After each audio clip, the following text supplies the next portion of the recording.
राधे राधे, जय श्री कृष्णा। प्रिय विद्यार्थियों, आज हम राजस्थान जीके पढ़ने वाले हैं। राजस्थान जीके में हम बहुत अच्छा टॉपिक लेंगे, राजस्थान का सामान्य परिचय, राजस्थान की स्थिति विस्तार। ये क्लास विद्यार्थियों रीट, पुलिस, पटवार, सीटी, ग्राम सेवक, एलडीसी, जितनी भी राजस्थान की प्रतियोगी परीक्षा है सबके लिए काम आने वाली है। साथ में जो कॉलेज के विद्यार्थी उनके लिए काम आने वाली है। तो देखिए विद्यार्थियों, आज बहुत अच्छा टॉपिक है हमारे पास और हम राजस्थान है इसका परिचय पढ़ने वाले हैं।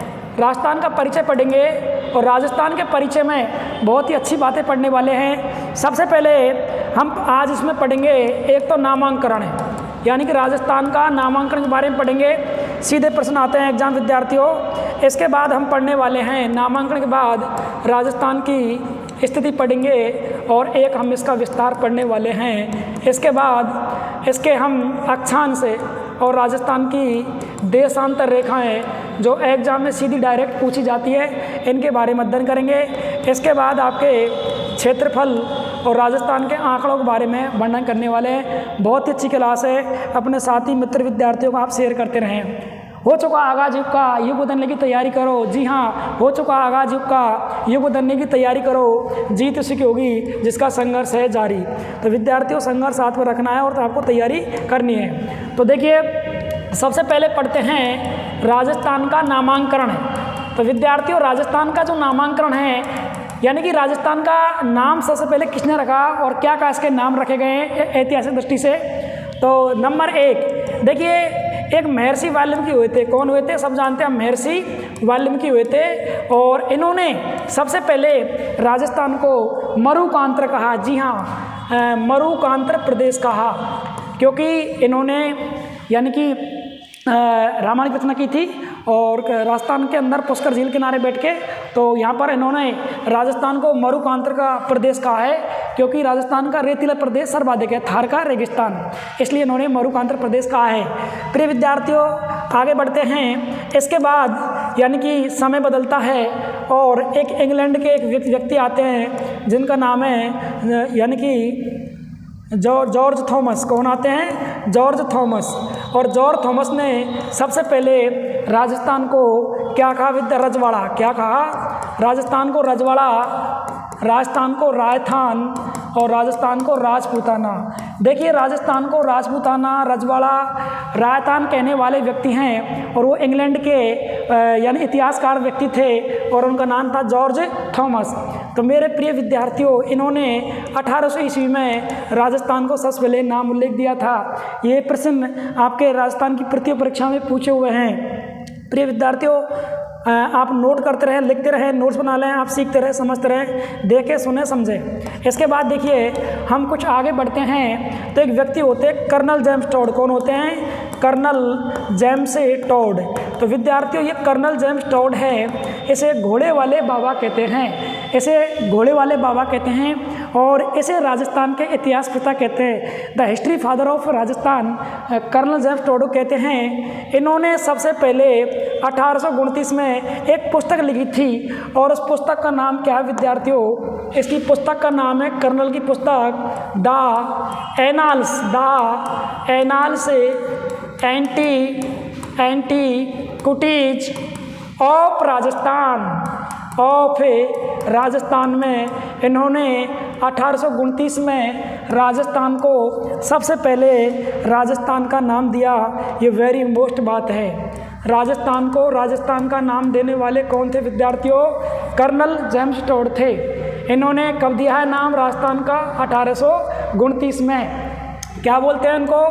घोड़े वाले बाबा। वेरी मोस्ट याद कर लेना, इनको घोड़े वाले बाबा कहते हैं। किनको विद्यार्थियों? कर्नल जेम्स टॉड को घोड़े वाले बाबा कहा जाता है। और विद्यार्थियों, इनको राजस्थान इतिहास के पिता कहते हैं। क्या कहते हैं इनको? राजस्थान इतिहास के पिता कहते हैं। हिस्ट्री द फादर राजस्थान, तो कर्नल जेम्स टॉड को कहा जाता है और घोड़े वाले बाबा कहते हैं। और इनकी पुस्तक the annals antiquities of Rajasthan है। हम राजस्थान का सामान्य परिचय पढ़ रहे हैं, जिसमें हमारी हेडिंग नामांकन चल रहा है। इससे बहुत सारे प्रश्न एग्जाम में सीधा आते हैं। यूजी, पीजी, ऑल स्टूडेंट और प्लस कंपटीशन के देखते रहे हम। इसके बाद विद्यार्थियों 26 जनवरी, जी हाँ 26 जनवरी 1950 को संविधान में राजस्थान के शब्द को विद्यार्थियों क्या मिल गई, मान्यता मिल गई। क्या मिल गई, मान्यता मिल गई हमारे भारत के संविधान में। इस दिन हमारे भारत का संविधान विद्यार्थियों यानी कि लागू हुआ था पूरे देश में। भारत एक गणतांत्रिक देश है। इसके बाद हम देखते हैं 1 नवंबर 1956 को राजस्थान का क्या हुआ था, एकीकरण। राजस्थान का वो होता है एकीकरण। विद्यार्थियों हमारे जो ये चैनल है जोग्राफी मेघराम सर, एक अपना टेलीग्राम भी चैनल है जोग्राफी मेघराम सर, अगर आप उसे जाके ज्वाइन करेंगे तो आप वहाँ से PDF देख सकते हैं। हमने कंप्लीट राजस्थान का भूगोल, भारत का भूगोल, विश्व का भूगोल सबकी PDF टेलीग्राम पर डाल रखी है जोग्राफी मेघराम सर पर। आप वहाँ से फ्री में आप डाउनलोड कर सकते हैं, पढ़ सकते हैं। और अपने जो प्लेलिस्ट में देखेंगे यूट्यूब में तो राजस्थान का एकीकरण संपूर्ण पढ़ा रखा है, वहाँ क्लास आप देख सकते हैं। तो राजस्थान का एकीकरण कब होता है, 1 नवंबर 1956 को। तो विद्यार्थियों ये हमने अभी पढ़ा था, लेटेस्ट क्या पढ़ा है, राजस्थान का नामकरण है। पुनः देख लीजिए विद्यार्थियों, अभी आपको क्या क्या चीज़ पढ़ाई है। हमने पढ़ा है राजस्थान का नामकरण। दोबारा देखिए, महर्षि वाल्मीकि ने राजस्थान को सबसे पहले मरुकांतर प्रदेश कहा है, और जॉर्ज थॉमस ने राजस्थान को राजस्थान, रजवाड़ा और मेरे प्रिय विद्यार्थियों राजस्थान कहा है। और कर्नल जेम्स टोड, जिसे राजस्थान के घोड़े वाले बाबा और राजस्थान के इतिहास के पिता कहते हैं, इन्होंने 1829 में एक पुस्तक लिखी है और पुस्तक का नाम क्या है, the annals antiquities of Rajasthan. इस पुस्तक में सबसे पहले राजस्थान शब्द या नाम सबसे पहले इन्होंने राजस्थान का विद्यार्थियों, मेरे प्रिय डियर लाडले विद्यार्थियों, सबसे पहले राजस्थान का नाम दिया है। इनको विद्यार्थियों घोड़े वाले बाबा कर्नल जेम्स टोड को कहा जाता है, और राजस्थान इतिहास के पिता भी कर्नल जेम्स टोड को कहा जाता है। तो विद्यार्थियों ये केवल मैंने आपको बताया नामांकरण। अब हम सीधा बढ़ते हैं विद्यार्थियों। तो देखिए अब पढ़ने वाले हैं हेडिंग नंबर 2, राजस्थान की स्थिति। क्या पढ़ेंगे, राजस्थान की स्थिति, लोकेशन ऑफ राजस्थान। देखिए विद्यार्थियों बहुत अच्छा टॉपिक है और एक क्रैश कोर्स लेकर आए हम कोई न कोई क्लास लेकर आते रहते हैं। आप ज़रूर इस क्लास को अपने साथियों को, अपने विद्यार्थियों को शेयर कीजिए ताकि उनको लाभ मिले, देखते रहें, सीखते रहें, समझते रहें। अब है राजस्थान की स्थिति विस्तार। तो सबसे पहले देख लेते हैं विश्व के संदर्भ में। जी हाँ, यानी कि विश्व के संदर्भ में यानी कि राजस्थान की विश्व के संदर्भ में क्या स्थिति है विद्यार्थियों। मैप के माध्यम से आप देखेंगे ऑनलाइन डिजिटल प्लेटफॉर्म पर। तो देखिए हमारा पृथ्वी है, पृथ्वी के मध्य में एक रेखा है, उसका नाम सब जानते हैं। आप कमेंट्स बॉक्स में बताएंगे रेखा का नाम क्या है, हालांकि सब जानते हैं आप। ऐसे बोलते हैं विद्यार्थियों भूमध्य रेखा, इसका एक नाम विषुवत रेखा। इसके उत्तर में एक और रेखा गुजरती है और उस रेखा का नाम है कर्क रेखा। क्या नाम है, कर्क रेखा विद्यार्थियों गुजरती है।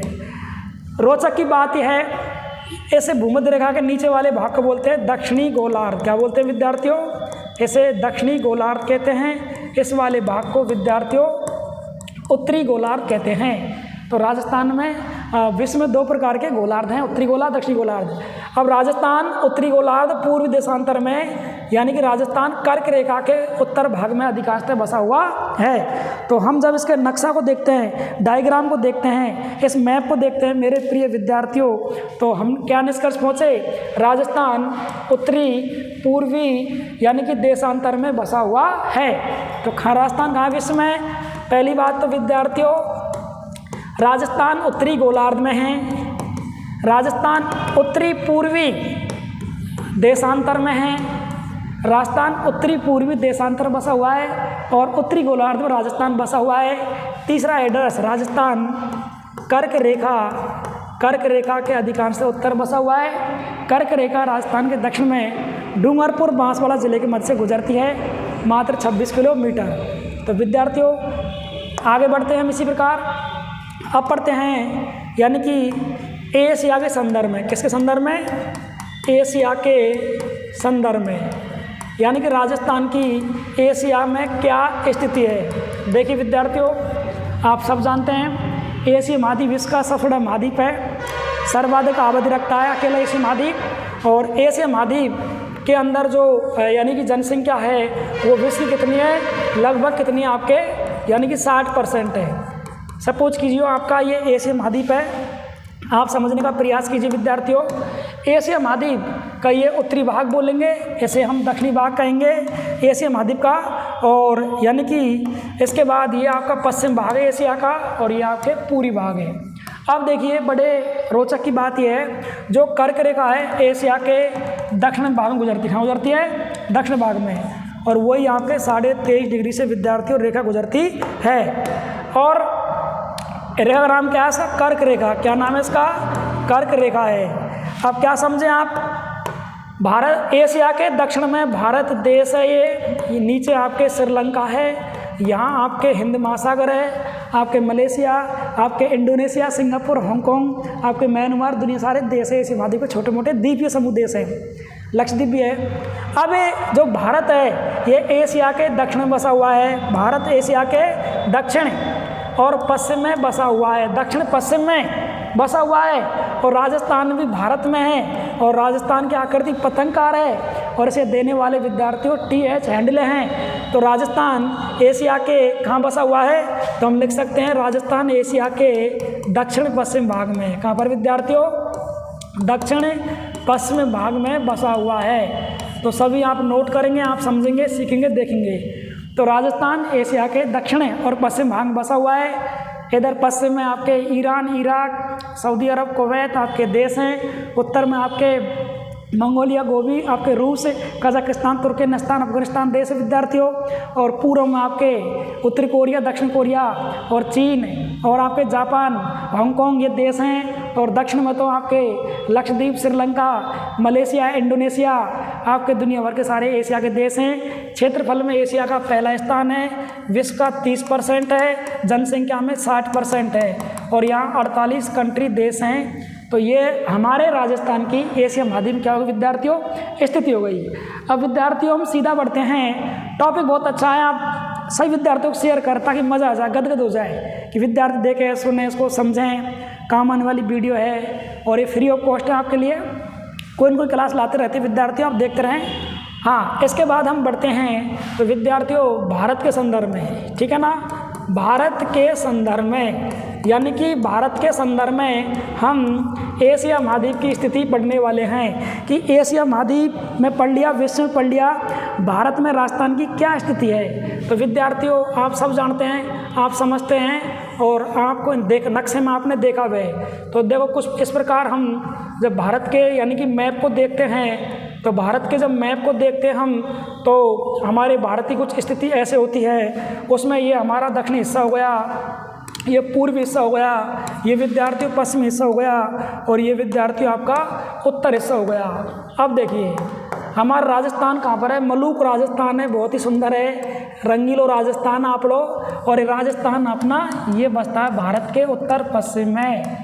पुलिस, रीट, पटवार कई प्रतियोगी परीक्षा में काफ़ी बार क्वेश्चन रिपीट हुआ है। प्रतियोगी परीक्षा वाले विद्यार्थी विशेष ध्यान दें। तो देखिए विद्यार्थियों, ये उत्तर से पश्चिम भाग में राजस्थान भारत में बसा हुआ है। ये कई बार एग्जाम में आया हुआ है। अभी राजस्थान में पशु चारक की भर्ती चल रही है, और अभी आपके LDC के पद आए हैं, उनमें वेरी मोस्ट क्लास होने वाली प्रिय विद्यार्थियों, आप देखें, सुने, समझें। और संस्कृत विभाग में 2nd ग्रेड में GK का पेपर होगा, उसमें भी ये काम आने वाली है। हाँ, तो क्या लिखा आपने? तो राजस्थान की जो स्थिति है विद्यार्थियों, लोकेशन है, वो आपके भारत के उत्तर पश्चिम भाग में स्थित है। अब हम सीधा आगे बढ़ते हैं विद्यार्थियों कर्क रेखा के संदर्भ में। कहाँ पर? कर्क रेखा के संदर्भ में, कर्क रेखा के संदर्भ में, जी हाँ, कर्क रेखा के संदर्भ में, यानी कि राजस्थान की क्या स्थिति है, कौन कौन से क्वेश्चन बन सकते हैं, वेरी मोस्ट है, इम्पोर्टेंट है विद्यार्थियों, आप सुने, समझे, देखें। देखिए, तो अगर हम कर्क रेखा के बारे में देखते हैं, ये राजस्थान की आकृति पतंगकार है, किसने दिया है? TH हैंडल है, जी हाँ, किसने दिया है? राजस्थान की आकृति विद्यार्थियों पतंगकार है, और इसे देने वाले TH हैंडले। कौन है? TH handle. उसका नाम लिख देता हूँ मैं, इधर देखिए, TH हैंडले। राजस्थान की जो पतंगकार आकृति देने वाले हैं, उस व्यक्ति का नाम है TH हैंडले। तो विद्यार्थियों समझ में आ रहा होगा आपका। कोई भी आपके जिज्ञासा है, क्वेश्चन है, तो आप कमेंट्स कर सकते हैं, आपके उत्तरों का जवाब दिया जाएगा, क्वेश्चनों का जवाब दिया जाएगा, सॉरी। हाँ, तो देखिए राजस्थान के दक्षिण गुजरती है कर्क रेखा। क्या गुजरती है? कर्क रेखा। तो पहली बात तो ये गुजरती है 23.5 डिग्री से कर्क रेखा राजस्थान गुजरती है। 2 जिलों में गुजरती है। कौन कौन से? एक जिले का नाम है बांसवाड़ा। कौन सा है? बांसवाड़ा। और एक जिला है विद्यार्थियों डूंगरपुर। और दोनों जिलों में ये कर्क रेखा मात्र 26 किलोमीटर गुजरती है। अब इसके बहुत सारे क्वेश्चन आते हैं कि कर्क रेखा के संदर्भ में राजस्थान की क्या स्थिति है। तो मेरे विद्यार्थियों और लाडलो रसगुल्लो इधर देखिए। हाँ जी, पहला क्वेश्चन ये है, कर्क रेखा राजस्थान के 2 जिलों से गुजरती है, पहला क्वेश्चन। दूसरा क्वेश्चन, कर्क रेखा राजस्थान में 26 किलोमीटर गुजरती है। तीसरा क्वेश्चन विद्यार्थियों, कर्क रेखा राजस्थान के दक्षिणी भाग में गुजरती है। चौथा क्वेश्चन विद्यार्थियों, राजस्थान अधिकांशतः कर्क रेखा के उत्तर भाग में बसा हुआ है। राजस्थान कर्क रेखा के अधिकांशतः उत्तर भाग में बसा हुआ है। और पांचवा क्वेश्चन, विश्व की एकमात्र नदी, और उस नदी का नाम है माही नदी। कौन सी नदी नाम है? माही नदी। यहाँ पर एक झील है मेहंद झील। कौन सी? मेहंद झील। तो मेहंद झील से माही नदी निकलती है और बांसवाड़ा के खांडू गांव में प्रवेश करती है और डूंगरपुर होती गुजरात का क्षरण में चली जाती है। तो विश्व की एकमात्र माही नदी, विश्व की एकमात्र माही नदी कर्क रेखा को यानी कि 2 बार पार करती है, या विद्यार्थी क्या करती है? स्पर्श करती है। कर्क रेखा को 2 बार छूने वाली, स्पर्श करने वाली रेखा कौन सी है? तो नदी कौन सी? आपके माही नदी। और एक लास्ट क्वेश्चन, यानी कि अंग्रेजी के उल्टे यू आकार में नदी कौन सी बहती है विश्व की एकमात्र?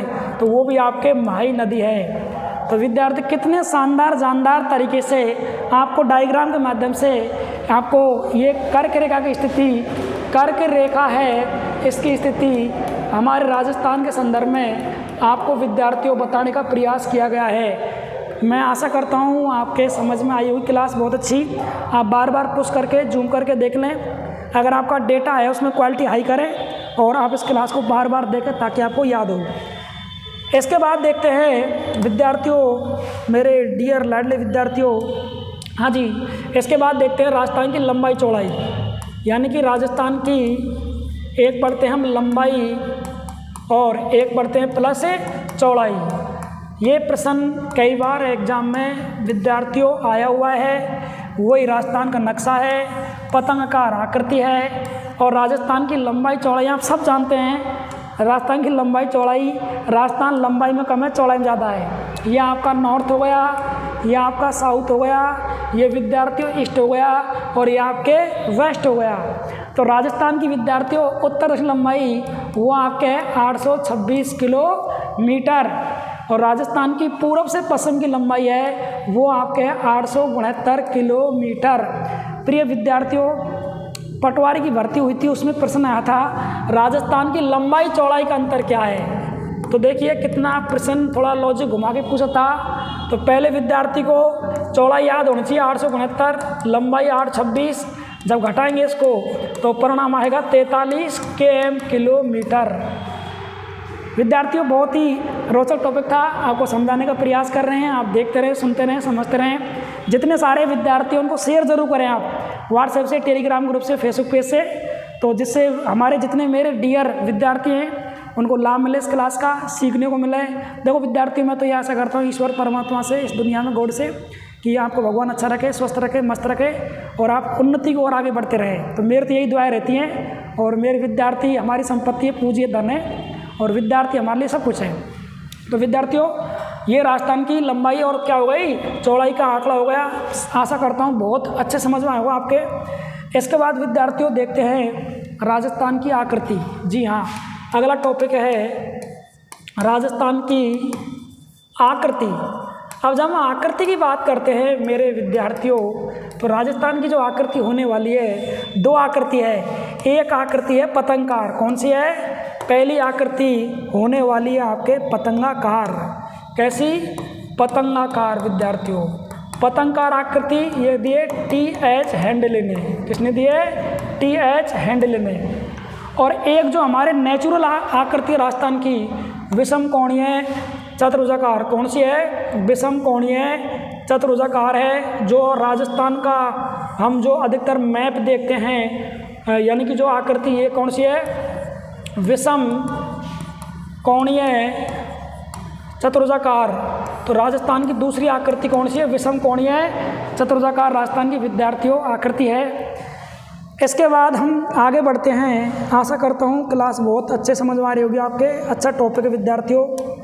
आगे राजस्थान का क्षेत्रफल, जी हाँ राजस्थान का क्षेत्रफल। देखिए विद्यार्थियों, आपके लिए समय निकाल के हमारे ऑफलाइन बैच भी चल रहे हैं, प्लस मेरी कॉलेज की क्लास भी होती है 10 से 4 के बीच में। उसके उपरांत भी हम ऑनलाइन क्लास के लिए समय निकालते हैं। और वैसे आज मंगलवार है, मेरा व्रत भी है, लेकिन चलो मैं इनके हमारे विद्यार्थियों के लिए कंपटीशन के एग्ज़ाम है, आपने फॉर्म अप्लाई कर रखे हैं, तो आप ज़रूर टॉपिक ये बहुत अच्छा है, इसलिए हम क्लास को लेकर आए।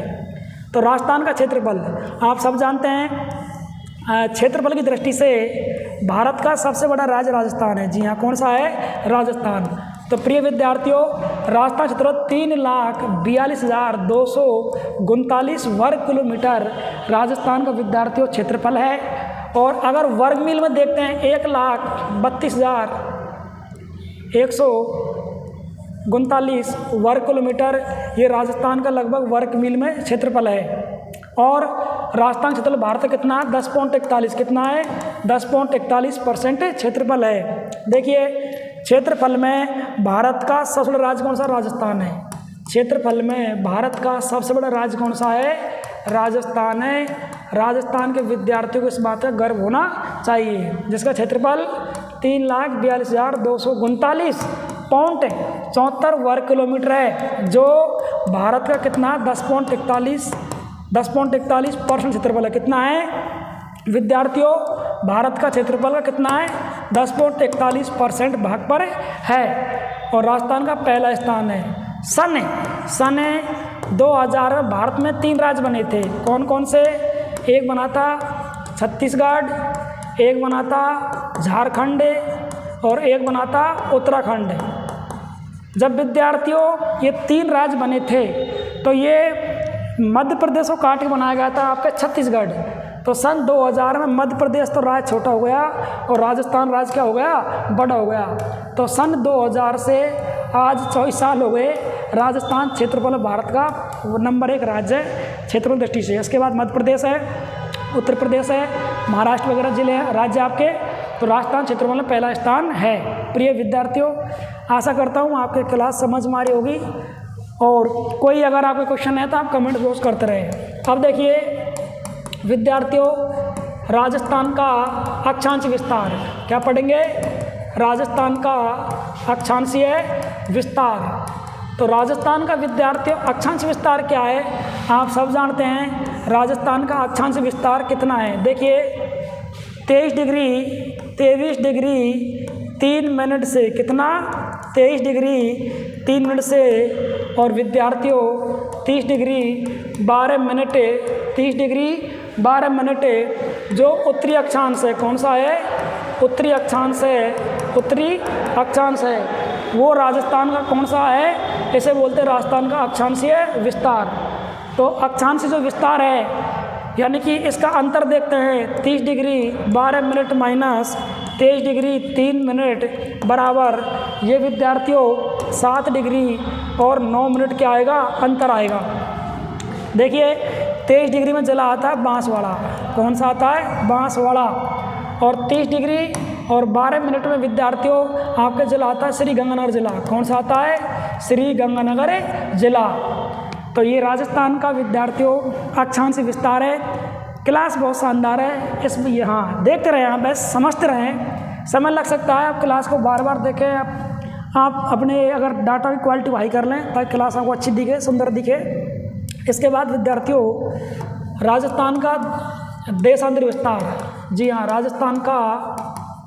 राजस्थान का देशांतरीय जो विस्तार है प्रिय विद्यार्थियों वो कितना है। तो देखिए राजस्थान का देशांतर विस्तार वो आपके 69 डिग्री 30 मिनट से, 69 डिग्री 30 मिनट से 78 डिग्री, कितना 78 डिग्री 17 मिनट पूर्वी देशांतर में राजस्थान बसा हुआ है। और यदि हम इसके अगर गणना करते हैं विद्यार्थियों, तो गणना में हम देखते हैं, देखिए गणना में अगर हम देखते हैं तो राज्यों का क्रम है, तो क्रम में आप देख सकते हैं गणना में। हाँ जी, तो हम पढ़ रहे थे राजस्थान का देशांतरी विस्तार। हाँ जी, तो राजस्थान का जो देशांतरीय विस्तार होने वाला है, देशांतरी विस्तार विद्यार्थियों होने वाला है, वो कई एग्ज़ाम में पुलिस पटवार रीट ग्राम सेवक कई एग्ज़ाम विद्यार्थी पूछा हुआ है। वो आपके 69 डिग्री 30 मिनट से 78 डिग्री 17 मिनट पूर्वी देशांतर में राजस्थान विश्व में बैठा हुआ है। और हमारे स्टूडियो में इस समय ऑनलाइन क्लासेस में हमारे लाडले बड़े भाई साहब महेंद्र सर हैं। तो महेंद्र सर से एक अनुरोध करूँगा कि हमारे बच्चों को 2 बात बोलें कंपटीशन के बारे में, क्लास के बारे में। सर 2 बात बोलें बच्चों को। नमस्कार, आप सभी का स्वागत है इस ऑनलाइन प्लेटफॉर्म पर। जो हमारे मेघराम जी हैं वो आपको ज्योग्राफी की नॉलेज, साथ साथ राजस्थान का जीके, भारत का जीके और इसकी नॉलेज ऑनलाइन प्लेटफॉर्म पर दे रहे हैं। इसके लिए ये बहुत बहुत बधाई के पात्र हैं। विद्यार्थियों की सेवा में दिन रात लगे रहते हैं। अपने कॉलेज के बाद यहाँ आकर के आवश्यक सूचनाओं को आप तक पहुँचाने का जो नेक कार्य मेघराम जी कर रहे हैं, उसके लिए मैं इनको बहुत बहुत बधाई देता हूँ। निश्चित रूप से बच्चों को इसका लाभ मिलेगा। जय हिंद। और मैं आपको कुछ 1-2 ज़रूरी बातें और इस प्लेटफॉर्म के माध्यम से बताना चाहूँगा। ये एक बार हटा दीजिए आप, मैं बता देता हूँ। देखिए, अभी जैसे ही नई सरकार का गठन हो गया है, आप सबको पता है कि सरकार लगातार नई नई भर्तियां करने जा रही है। बहुत सारे विज्ञापन आ गए हैं, बहुत सारे विज्ञापनों का आना बाकी है। आप विज्ञापनों के इंतज़ार में ना रहें और अपनी तैयारी निरंतर रखें। तैयारी के लिए बहुत सारे बच्चों की हमारे पास में फ़ोन कॉल्स आते हैं, मैसेज आते हैं कि सर मैं जॉब करता हूँ, मैं इतना टाइम नहीं दे पाता। तो मैं आपको बताऊँगा कि अगर आपका एम आपने फिक्स कर लिया, सबसे पहले तो क्या है, दुनिया भर की भर्तियां जो आ रही हैं, सपोज कीजिए अभी फर्स्ट ग्रेड ये भर्ती आने वाली है। सेकंड ग्रेड के लिए संस्कृत शिक्षा विभाग का विज्ञापन आ गया है और एजुकेशन डिपार्टमेंट का आना बाकी है। ठीक इसी प्रकार पहले रीट की पात्रता परीक्षा होगी, उसके ठीक बाद जो मेन एग्ज़ाम है थर्ड ग्रेड के लिए वो होने वाली है। तो अगर मैं एजुकेशन डिपार्टमेंट की बात करूं तो सबसे पहली बात यह है कि आप इन सब के पीछे ना पड़ें। इनमें से कोई एक, आइदर फर्स्ट ग्रेड या सेकंड ग्रेड या रीट, इनमें से कोई एक परीक्षा को अपना उद्देश्य बना लीजिए कि मुझे इनमें से कोई एक परीक्षा की तैयारी करनी है। हालांकि मैं इसके साथ एक बात और कहूँगा आपको कि आपको प्लान बी से मेरा मतलब ये है कि आप जी तोड़ प्रयास करेंगे किसी एक परीक्षा के लिए, लेकिन 1% आपका उस परीक्षा में चयन नहीं हो पाता है तो आप प्लान बी भी तैयार रखेंगे साथ में। आपको पता है कि फर्स्ट ग्रेड और सेकंड ग्रेड का जब आप फर्स्ट पेपर तैयार कर रहे होंगे, ये जब आप इसका फर्स्ट पेपर तैयार कर रहे होंगे तो फर्स्ट पेपर में आपको Indian history, Indian geography, school management, psychology जो फर्स्ट ग्रेड में पहले सेकंड पेपर में हुआ करती थी, अब फर्स्ट ग्रेड में ऐड कर दिया, कुछ कॉमन पार्ट मिलेगा। उस कॉमन पार्ट पर अपनी पकड़ इतनी स्ट्रॉन्ग बनानी है, आपको इतनी मजबूत बनानी है कि आपका प्लान बी आपके साथ साथ पैरेलल चलता रहे। और बस लग जाइए आप। मेघराम जी जैसे युवा साथी आपको लगातार अपना अनुभव के साथ आपको अपना नॉलेज शेयर करते रहते हैं। मैं तो ऑफलाइन क्लासेज निरंतर जारी हैं, ऑनलाइन भी अगर आपको आवश्यकता हुई तो general science, biology science, grade second, grade first के लिए समय समय पर साइंस से संबंधी जितनी भी जानकारियां हैं इस प्लेटफॉर्म के माध्यम से आपको प्रोवाइड करवाता रहूँगा। इन लोगों ने कई बार आग्रह भी किया है, छोटे छोटे वीडियोज़ के रूप में आपको जनरल साइंस के कुछ एक टॉपिक्स में देता रहूँगा। ऐसा मेरा आपके लिए सुझाव है, मेरा विचार है। आप अपनी तैयारी को अनवरत कंटिन्यू रखिए। धन्यवाद। तो सर ने विद्यार्थियों आपको बहुत अच्छी बात बताई, कम समय में लक्ष्य उद्देश्य कोर्स के बारे में बताया। महेंद्र सर हैं और हमारे साथ में जुड़े हुए हैं और 15 साल इनको टीचिंग लाइन में हो गई, बायोलॉजी के एक्सपर्ट हैं। और हमारे विद्यार्थियों के साथ में जितने हमारे बैच चलते हैं, साइंस की ज़रूरत पड़ती है बायोलॉजी की, तो सर ज़रूर पढ़ाते हैं जनरल साइंस और बायोलॉजी। तो सर का मैं तहे दिल से हार्दिक अभिनंदन करता हूँ कि विद्यार्थियों को मोटिवेशन किया और कुछ अपना समय निकालकर हमको दिया। सर के लिए बहुत बहुत धन्यवाद। तो विद्यार्थियों, राजस्थान जी के में आज हमने सामान्य परिचय पढ़ा था, जिसमें आपके स्थिति विस्तार, लंबाई, चौड़ाई, क्षेत्रफल आप आशा करता हूँ समझ में आ गई। सब विद्यार्थियों की क्लास को शेयर करें। धन्यवाद। राधे राधे। जय श्री कृष्णा।